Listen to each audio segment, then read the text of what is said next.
Up until I got into middle school, I always had a babysitter. One Saturday night, when I was in the 5th grade, my parents entrusted me with a man for my dad's work.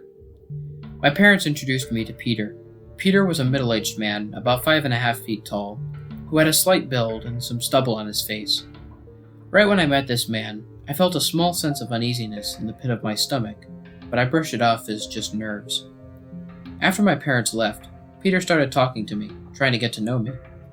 He seemed nice, but he just gave off a really weird vibe.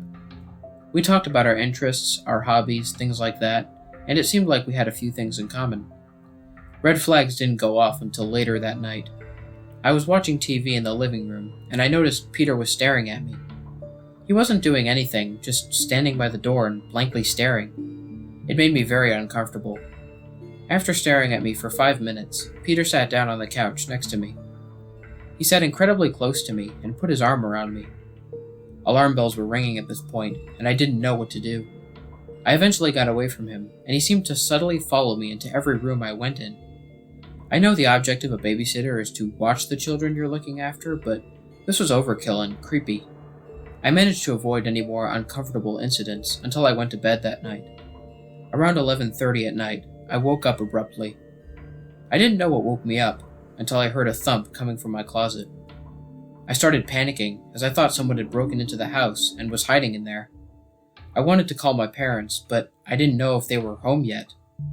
I looked toward the closet, and as my eyes adjusted to the dark, I could see the door was open a crack. I could see something beyond that crack. It was an eye. I screamed, and in response, the door opened, and Peter stepped out of the closet. I started having a complete panic attack, and Peter was trying to calm me down. As I was hyperventilating, I heard Peter say, "You're such a pretty girl," all the while edging closer to my bed. That was it for me. I jumped out of bed and ran out of the room. I grabbed a phone and ran into the bathroom since it was the only room with a lock on the door. I called the police and then called my parents. My parents told me they would be home in 20 minutes. It was the longest 20 minutes of my life. I didn't leave the bathroom until my parents and the police showed up. By that time, Peter had already left the house. I told my parents and the police everything, and my dad told the police that Peter was his co-worker so they could find him easier. Peter was arrested the next day. The next year, I went to middle school, and since then, my parents have trusted me to watch myself. It's scary to think that anyone, even the people closest to you, could be villains in disguise, just waiting for the right prey.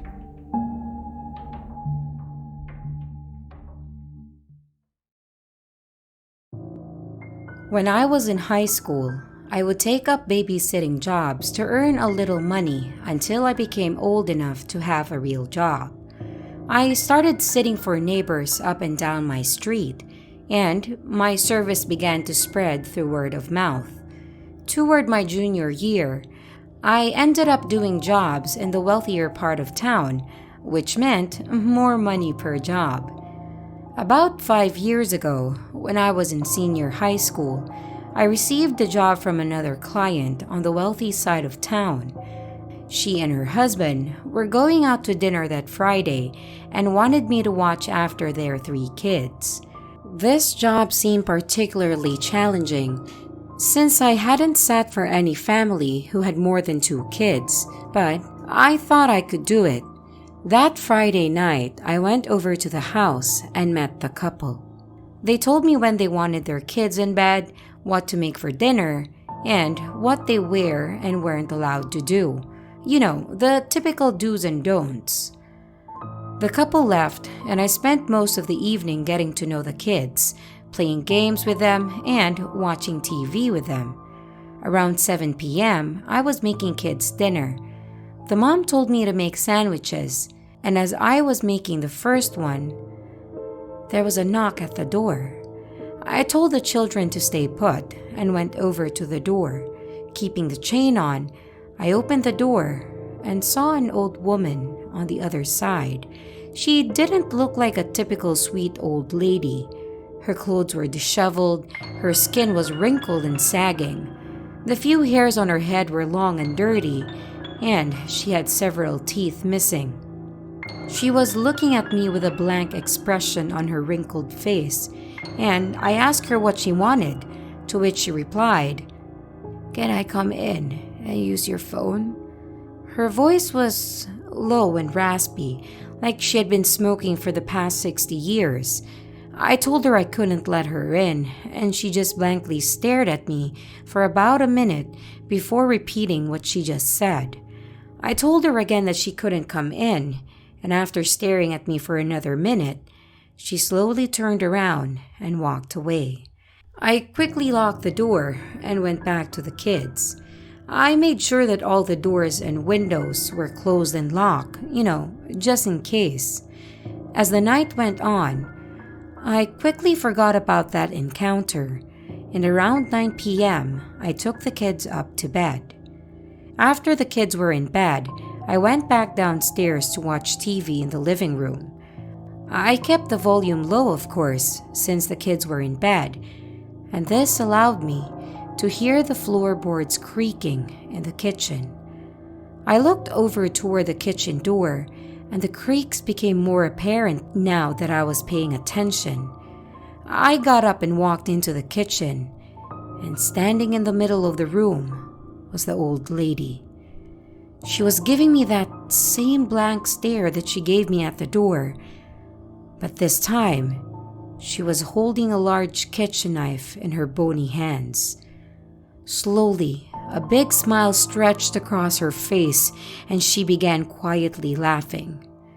Slowly, the laughing got louder, until she was cackling like a witch. I felt the blood drain down my face and my heart plummeted into my gut.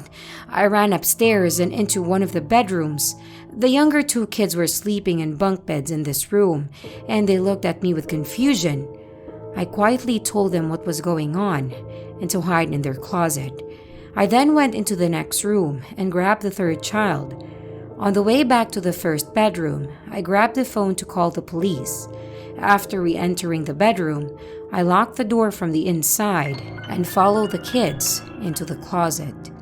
The four of us sat there in the closet while I told the police what was going on. Shortly after hanging up the phone, I heard slow footsteps making their way up the stairs. The kids began to panic, and I tried my best to keep them quiet, and the footsteps moved over to the neighboring bedroom. Then silence. Suddenly, the bedroom door began slamming shut over and over. After 3 minutes of constant slamming, the noises stopped. Footsteps moved over to our door, and the handle began to turn.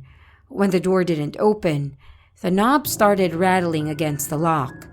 Rattling quickly led to pounding, and I was on the verge of a panic attack. Just when I was about to give up hope, I heard the sound of sirens over the pounding. But the banging continued, and after the sirens stopped, I heard the sound of the front door being kicked in, followed by thumps up the stairs and men yelling at the woman to stop. After the banging stopped, I felt safe to emerge from the bedroom, and I saw 3 officers with a woman in handcuffs. They told me that she was an escapee from our town's mental asylum and that she was a violent schizophrenic. They took her away, and shortly after, the parents returned from their date. I told them everything that happened, got paid, and left. I still continued babysitting for a few years until I got a job as a hostess at IHOP. This event was extremely traumatizing for me, and I will never forget the haunting stare of that old woman and her bone-chilling smile. And the thought of her torments me to this day.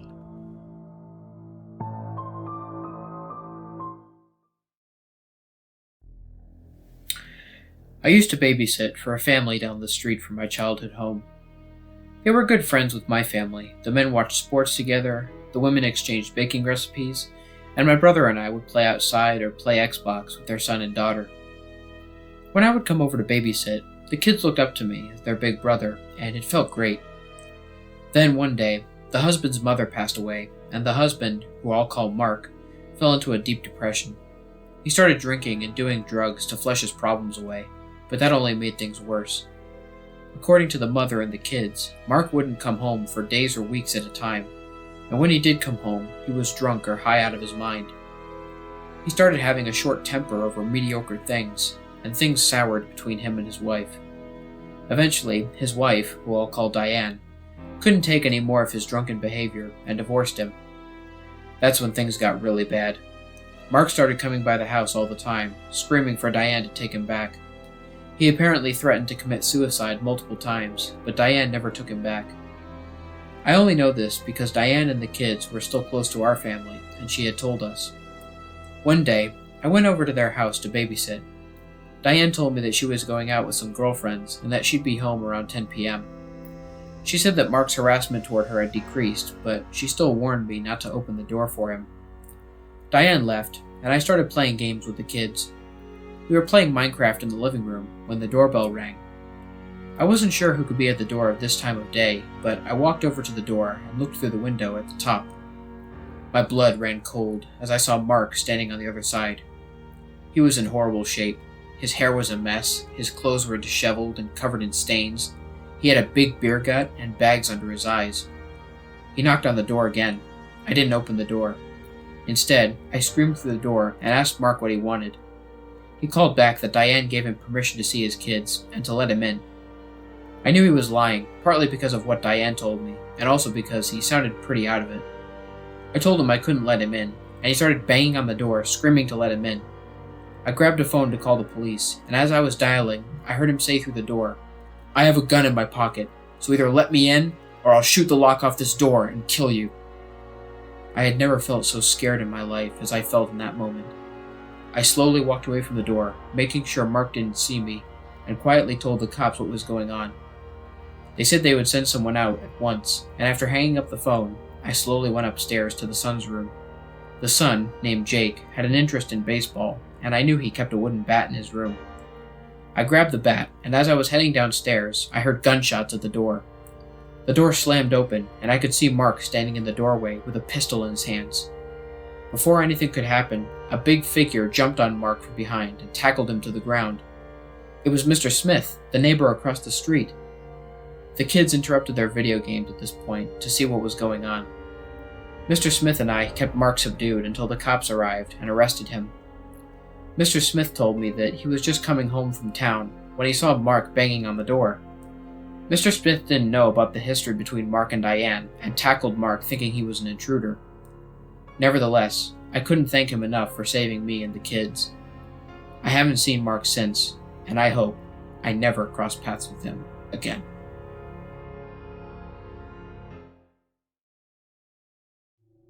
This story took place when I was 18 years old. I lived in Northern California, and it was in the middle of winter.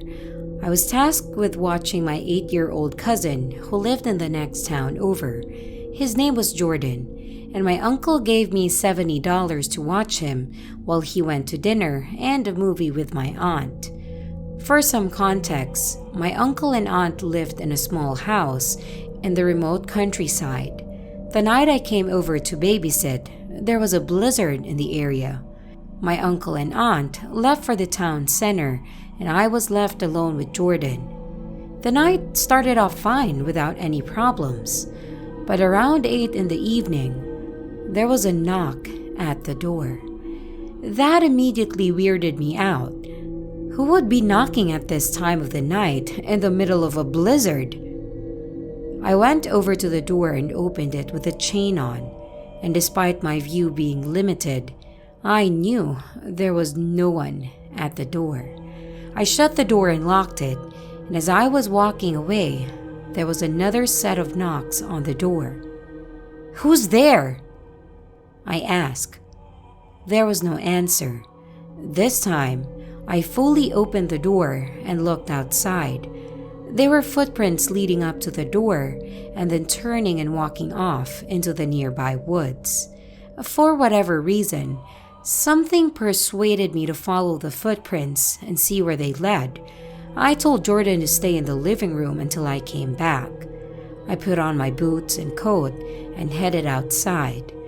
The footprints led off into the woods a bit before doubling back and heading toward the house. The prints went to the big window in the kitchen and stopped. as if whoever had left them stopped to look inside. The prince then turned away and went around to the backside of the house. The two windows in the living room were on this side of the house, and as I walked toward them, I could see the footprints moving over to the window closest to the TV, and when they moved away, the prints had doubled. The window was wide open, and upon looking inside, Jordan was missing. I immediately began to panic and start running through the snow following the footsteps. The prince led away from the house and toward the main road, and as I approached the main road, I saw a man dressed in a jet black winter coat with Jordan walking beside him. They were walking toward a black SUV parked on the street. I ran as fast as I could toward them, screaming Jordan's name. Jordan and the man turned toward me, and the man quickly let go of Jordan's hand before jumping into his car and speeding away. I ran over to Jordan and scolded him, asking him why he left with that man after I specifically told him not to. Jordan apologized and told me that he was playing video games in the living room when the man knocked on the window. Jordan, for whatever reason, decided to open it, and the man talked to him in a pirate voice, telling him to come with him to go find a treasure chest.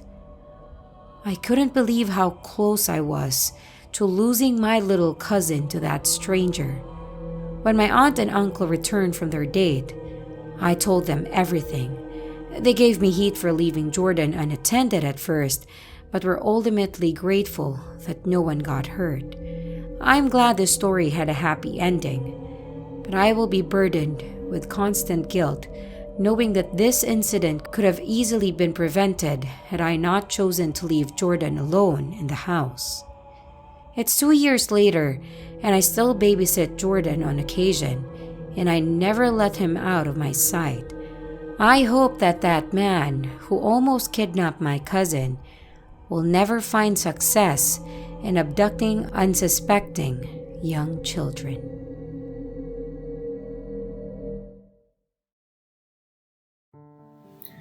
What's up, everybody? This is the Lone Wolf here. Thank you so much for listening. I hope you guys enjoyed these 4 babysitting stories. I would like to give a huge thank you to my guest for this episode, Miss Creepy Tales. She's an amazing horror narrator, and I'm so happy to work with her in this episode. If you guys enjoyed listening to her narrations and want to check out more of her work, I highly advise that you do so. There will be a link to her channel in the description below, as well as an icon that will appear at the end of this closing. Please check her out and show her some support. I promise you won't be disappointed. As always, if you enjoyed listening to my narrations, feel free to like, share, and subscribe, and hit the bell for notifications and join the Lone Wolf Pack.